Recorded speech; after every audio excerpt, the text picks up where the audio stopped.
하나님의 말씀을 지키는 사람으로 만들어내는 것, 이것이 제자 삼는 거예요. 예수님의 제자, 예수님의 말씀을 삶의 가치의 기준으로 어떻게로 삼고 어떻게 살까를 늘 고민하며 하나님 앞에 늘 기도하며 오늘 하루는 어떻게 살까? 지금 나의 이 상황에서 어떻게 살까? 어떻게 살까를 늘 고민하며 아버지 앞에 기도하고 아버지의 응답하신 대로 살아내는 삶, 그런 삶을 살아낼 제자를 만들어내라고 말씀하고 있습니다. 에베소서 5장 15절로 18절의 말씀을 함께 봉독합니다. 그런즉 너희가 어떻게 행할지를 자세히 주의하여 지혜 없는 자같이 하지 말고 오직 지혜 있는 자같이 하여 세월을 아끼라. 때가 악하니라. 그러므로 어리석은 자가 되지 말고 오직 주의 뜻이 무엇인가 이해하라. 술 취하지 말라. 이는 방탕한 것이니 오직 성령으로 충만함을 받으라. 오늘 함께 읽은 이 말씀은 바울이 에베소 교회에 보낸 편지입니다. 에베소 교인들에게, 에베소에 있는 믿는 사람들에게 바울은 삶의 균형을 잡으라고 이야기하고 있습니다. 우리에게 생명을 주시고 우리가 이 세상에 살아가게 하시는 이유는 하나님의 복음을 전하는 것이다 라고 말씀하고 있습니다. 우리가 존재하는 목적, 내게 주신 구원의 감격을 우리 이웃들에게 간증하는 것이다. 간증하는 것을 통해서 예수 그리스도의 복음을 증거하게 된다라고 하는 말씀을 어제 살펴보았습니다. 우리의 존재 목적은 우리의 간증을 통해서 예수 그리스도의 동정녀 마리아 몸을 통해서 출생하심과 죽으심과 부활하심, 승천하심, 그리고 다시 오실 것에 대한 복음을 증거하는 것이다 라고 말씀했습니다. 우리가 복음을 증거하는 삶, 우리의 삶의 이야기, 우리의 삶의 간증을 이웃과 나눔을 통해서 복음을 증거하는 이 삶을 우리가 살아가고 있는데, 바울은 이런 삶을 살면서 우리 삶의 균형을 맞추어야 된다라고 말씀하고 있습니다. 삶의 균형, 좌로나 우로나 치우치지 않는 것이죠. 하나님 말씀, 그 말씀 중심으로 살아가는 것을 이야기하고 있습니다. 우리는 이 세상을 살면서 어떻게 살까 하는 것을 늘 고심해야 한다라고 하는 거죠. 내가 그리스도인으로서 예수 그리스도를 위해서 살아가는 삶은 중요한 삶이에요. 그런데 그 삶을 어떻게 살까 하는 거지요. 그 삶을 살면서 어떻게 행동할까 하는 것이 중요하다라고 말씀하고 있습니다. 말씀을 자세히 보시면 자세히 주의하여 지혜 없는 자같이 하지 말고 그랬습니다. 하나님의 말씀의 모든 것들을 대보는 것을 말씀하고 있어요. 자세히 주의하여. 조심하다라고 하는 의미. 지혜 없는 자같이 하지 말고 오직 지혜 있는 자같이 하여. 지혜 있다라고 하는 것, 지혜라고 하는 것은 우리 안에 예수 그리스도의 말씀, 하나님의 말씀을 의미하고 있습니다. 하나님의 말씀이 우리 안에 있죠. 우리 안에 있는 하나님의 말씀, 그 말씀을 어떻게 우리 삶에 활용할 것인가 라고 말하고 있어요. 어떻게 라고 하는 것, 이것이 중요하죠. 우리 삶에 가장 중요한, 우리 삶을 살아내는 방식은 각자가 다 다를 수 있어요. 그러나 어떻게 라고 하는 것은 삶의 기준이 무엇인가 라고 하는 것을 이야기하고 있지요. 삶의 가치관이 무엇이냐라고 하는 것입니다. 남들이 하는 대로 다 살아서 내가 손해보지 않고 사는 삶이 내 가치의 기준이냐 하는 거지. 예수님의 삶의 가치의 기준은 무엇이었지요? 예수님의 삶의 가치 기준은 천국이었지. 예수님이 만나는 모든 사람들에게 복음을 전하는 것, 천국이 있음을 알게 하는 것이 예수님이 어떻게의 기준이었어요. 그리고 그 복음 전하는 것, 천국을 알게 하는 것을 어떻게 할까 하는 거죠. 예수님은 하나님의 능력을 나타내셨어요. 병든 사람을 고쳐주시기도 하셨고 귀신에 얽매인 사람들을 풀어주시기도 하셨고 유대인들이 가지고 있던 말씀, 유대인들의 구약 성경을 풀어주셨어요. 그들이 이해할 수 있는 말로 풀어주셨지. 그 풀어주시는 것이 제사장들이나 바리새인들이나 이런 사람들이 하는 것과 다르다는 거지. 예수님의 말씀 증거하는 것은, 성경 말씀을 풀어주는 것은 권위가 있었다라고 하는 거지. 하나님을 만나게 하고 하나님이 선택하신 사람들을 이렇게 사랑하신다라고 하는 것을 깨닫게 해 주셨다는 거지. 예수님이 말씀을 읽고 그것에 대해서 해석해 주는 것이 권위가 있었다라고 말씀하고 있어요. 사람들은 예수님의 말씀 풀어주심, 그것을 더 듣고자 예수님을 따라다녔고, 예수님에게서 병고침을 받기를 원하는 사람도 있었고, 귀신으로부터 노임을 받기를 원하는 사람도 있었어요. 이런 것을 표적이라고 말하지. 예수께서 메시아이신 것, 예수께서 이스라엘을 구원하러 오신 분이심을 증명하는 초자연적인 현상들, 이것을 표적이라고 해요. 우리는 기적이라고 부르기도 합니다. 지혜 없는 자같이 하지 말라라고 말씀했어요.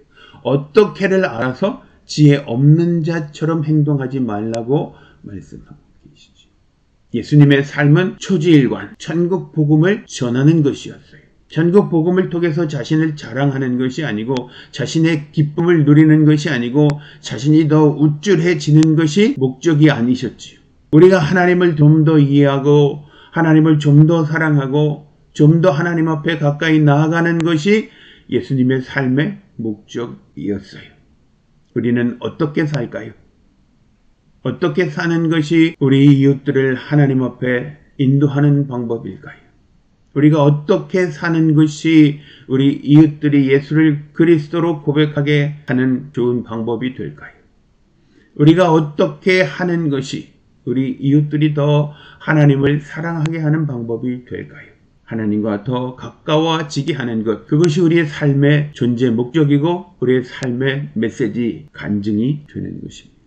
오직 지혜 없는 자같이 하지 말라라고 말씀하고 있어요. 지혜 없다라고 하는 것은 어리석다라고 하는 거지. 어리석다라고 하는 것, 그 의미를 우리가 잘 알고 있어요. 성도로서의 행위, 어떻게 해야 하는 것을 알지만 그렇게 하지 않는 것, 그것을 어리석다라고 이야기하고 있어요. 우리가 말씀을 듣고 깨닫고 아멘 하지만 그 아멘한 대로 우리의 삶이 아멘이 되지 않는 것, 그것이 어리석다라고 말씀하고 있어요.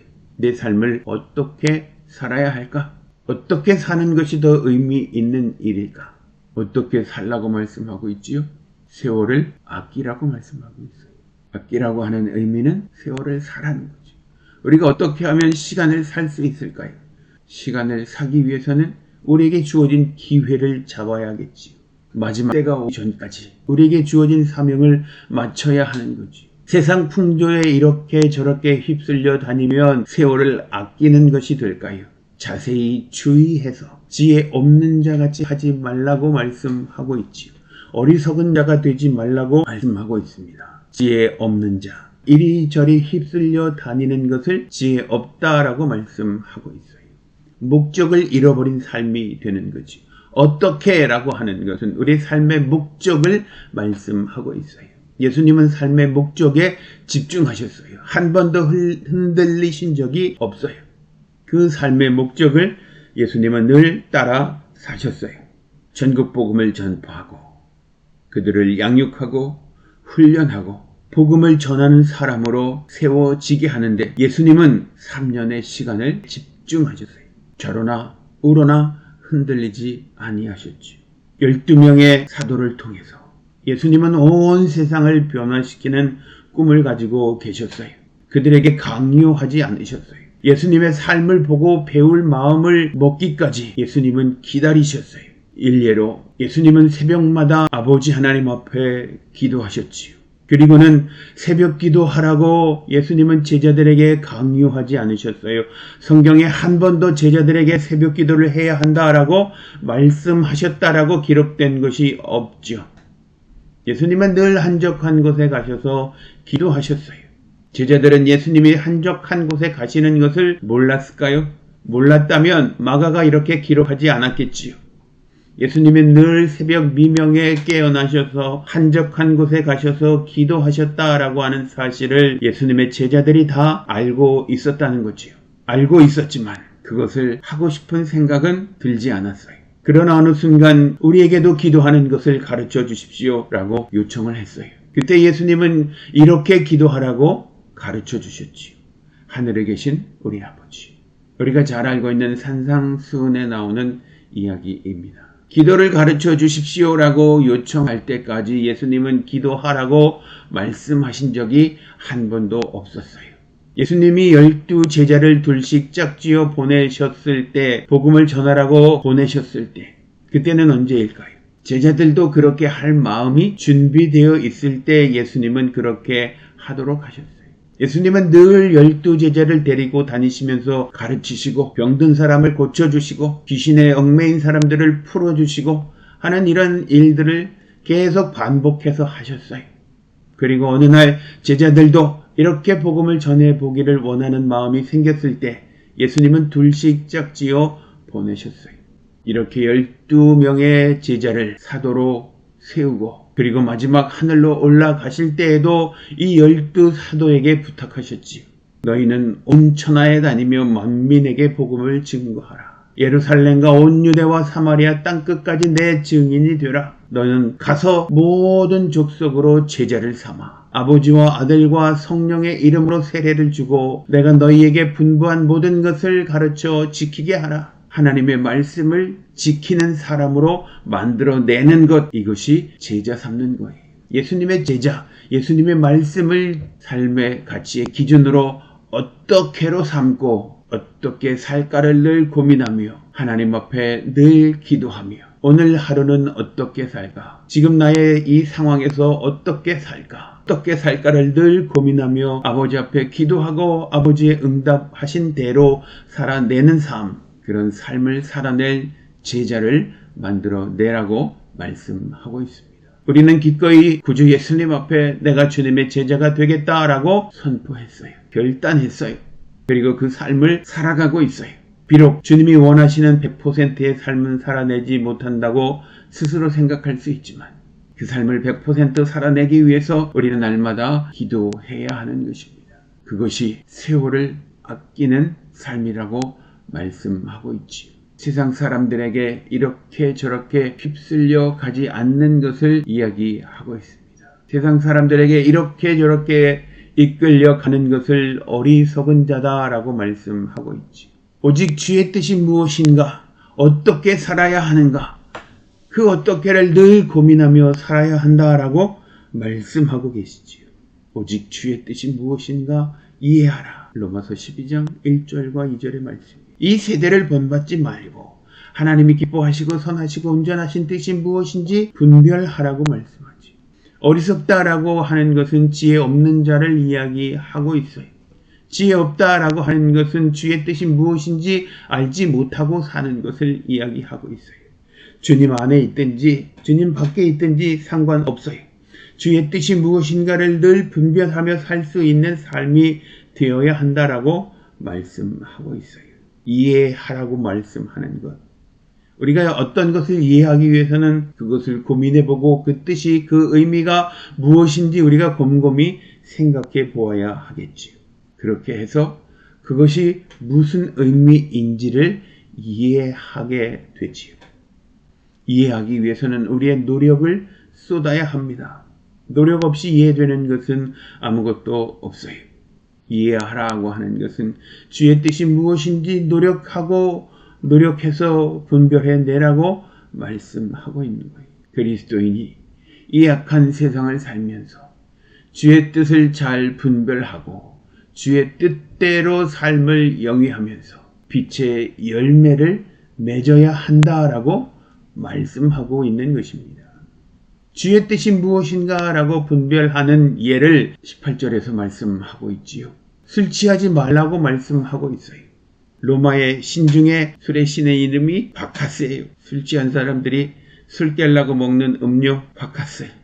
바카스 신을 즐겁게 하기 위해서 그들은 술 먹고 흥청망청 그 술에 만취해서 자기도 정신을 차릴 수 없는 상황이 되어버리는, 자기의 마음이 기쁘고 자기가 정신이 없고 그렇게 혼미한 상태로 즐거워하면 바카스 신도 그렇게 할 거다라고 생각하고 그런 삶을 살고, 바카스 신을 기쁘게 하는 축제 기간에 그렇게 술을 먹고 고주망태가 되는 상황들을 너희도 그렇게 하지 말라고 말하고 있는 거예요. 술 취하지 말라라고 하는 것, 우리 그리스도인들에게 중요한 이슈가 되기도 하는 거죠. 술 취하지 말라라고 하는 이 말씀, 그들의 행동을 본받지 말라는 거예요. 그들의 풍습을 본받지 말라는 거죠. 하나님은 모세에게 말씀하셨지요. 도륙하라 그러셨어요.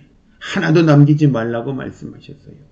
그 땅에 사는 사람은 물론이고 숨쉬는 가축, 동물 모든 것을 다 멸하라고 말씀하셨어요. 열매를 맺는 나무 이외에는 모두 베어버려라. 하나님은 분명히 알고 계셨기 때문에 말씀하고 계시는 것입니다. 예수님은 바울을 통해서 술 취하지 말라라고 말씀하고 있어요. 그들의 풍습을 본받지 말라는 거죠. 직장인들은 쉬는 시간이 되면 의례 담배를 피워요. 또 점심시간에 어떤 음식을 먹거나 하면 늘 반주를 곁들여야 하지. 회식을 하면 늘 술자리가 됩니다. 정신없이 마시지요. 우리 그리스도인들은 어떻게 해야 할까요? 술 취하지 말라고 했으니까 술 취하지 않을 때까지 술을 마셔도 됩니다 라고 말하는 사람들이 있어요. 목사라고 하는 사람들 중에도 그렇게 하는 사람들이 있어요. 제가 영국 국교에서는 매주마다 성찬 예식을 해요. 그런데 그 성찬 예식에서 남은 포도주를 어떻게 하는 것이 가장 거룩한 방법일까요? 집례자가 그 남은 포도주를 모든 성도들이 다 보는 데서 한 방울도 남김없이 다 마셔요. 그리고 휴지로 닦아서 깨끗하게 하는 모습을 보았어요. 남은 포도주를 다 마신 집례자는 어떤 모습이 될까요? 포도주에 취해서 얼굴이 시뻘겋게 된 모습으로 예배가 끝나게 됩니다. 술 취하지 않을 때까지 마셔도 된다. 술 취한 사람은 자신이 술 취한 것을 알까요? 술이 잔뜩 취해도 뭐라고 이야기하지요? 나 술 안 취했어. 이런 반응이 나오지. 술은 한 잔 먹으면 한 잔만큼 취하는 거예요. 한 잔만큼 취했을 때 정신이 멀쩡했다라고 말하면서 한 잔 정도는 괜찮지 않겠습니까? 말하지. 한 잔이 또 한 잔을 마시게 하지. 그러다가 정신없는 상태가 되지요. 그리고는 깨어나서 내가 죄를 지었다 스스로 괴로워하지요. 그럴 거면 아예 마시지 않는 것이 더 영적인 삶에 도움이 되겠지요. 한 잔 먹고 정신이 말짱하면 괜찮겠습니까? 아니요, 하지 말라고 말씀드리고 있어요. 한 잔도 마시지 말라고요. 그것을 쳐다보지도 말라고 말씀하고 있어요. 술 취하지 말라. 이는 방탕한 것이다. 지혜 없는 것이다. 어리석은 것이다. 말씀하고 있어요. 우리 삶에서 세상의 풍습을 본받지 말라라고 말씀하고 있어요. 그 풍습에 이리저리 이끌려 다니는 것, 그것은 세월을 아끼는 것이 아니라고 말씀하고 있고요. 지혜 없는 것이라고 말씀하고 있고요. 어리석은 것이고 방탕한 것이다 말씀하고 있어요.